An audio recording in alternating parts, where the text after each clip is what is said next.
যেখানে ফুল ফুটে পাখি গায় সেখানেই জীবন তার আসল মানে পায়। শহরের ব্যস্ততা ভুলে একটুখানি সময় প্রকৃতিকে দাও, দেখবে সে তোমাকে ফিরিয়ে দেবে প্রশান্তি অনেক গুণ। তেমনি আমরা একটি দিন কাটালাম প্রকৃতির সান্নিধ্যে। ছেলের কোচিং, ছেলের বাবারও ব্যস্ততা, সব মিলিয়ে ইচ্ছা থাকলেও সময় হয়ে ওঠে না। ছেলের বাবার কাছে কয়েকদিন ধরে খুব করে চাইছিলাম শীতকালে প্রকৃতির কাছে নিয়ে যাবার। আমি না বরাবরই কিছুটা প্রকৃতিপ্রেমী। এই ধরো গ্রামের শাক সবজির কাছে, গ্রামের শাকসবজি নানা রকম ফসল ক্ষেত আমাকে ভীষণভাবে মুগ্ধ করে, সবসময় টানে ভীষণভাবে। সে যাই হোক, গতকাল তার বাবা ছিল, ফ্রি ছিল, আমারও খুব ইচ্ছে ছিল, তাই হুটহাট করে কোনো প্ল্যান ছাড়াই বেরিয়ে পড়লাম উদ্দেশ্যহীনভাবে। যদিও খুব উদ্দেশ্যহীন না, যদিও একটু লুকায়িত উদ্দেশ্য তো ছিলই, সেটা ছিল সর্ষে ক্ষেত। খুব টান ছিল আমার কয়েকদিন ধরেই। তো বেরিয়ে পড়লাম। চলার পথে প্ল্যান যে লাঞ্চের আগেই বেরিয়েছি, প্ল্যান যে যখন যেখানে যা পাবো তাই খেয়ে নেব। তো যেখানে যা টেনেছে তাই দিয়ে লাঞ্চ সেরেছি।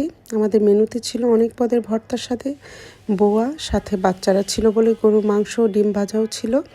বলে রাখি, এই দোকানটা কিন্তু খুব ভাইরাল ছিল একসময়, এখনও আছে, তবে এটা প্রায় 7-8 বছর আগে থেকেই ভাইরাল। সেই রোহিতপুরের ইনসার আলীর বউখুদি নামে খুব ভাইরাল ছিল। যাই হোক, খুব মজা ছিল খাবারগুলো। একটু এগোতেই দেখি একটা রিসোর্ট, ওখানে খানিকটা সময় কাটালাম, কফি খেলাম ব্রেক নিতে।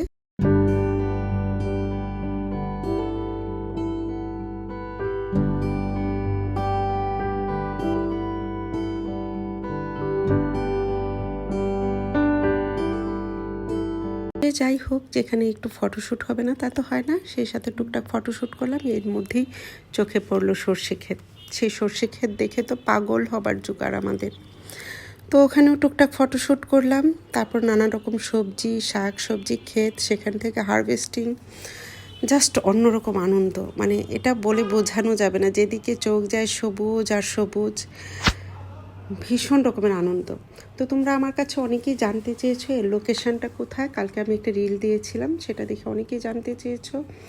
ওটার লোকেশানটা হচ্ছে, এটা ঢাকা থেকে জাস্ট দোহার রোডে যাবার সময় বাম দিকে এটাকে রোহিতপুর বলে।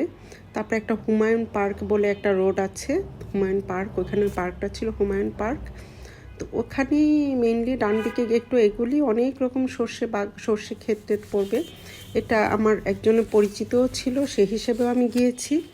তো ওখানে গিয়ে তারপর যাই হোক একটা আনন্দ নিয়ে বাসায় ফিরলাম। এখানে আবার আমাদের ড্রাইভারটা বললো যে এখানে চাটা খুব মজা।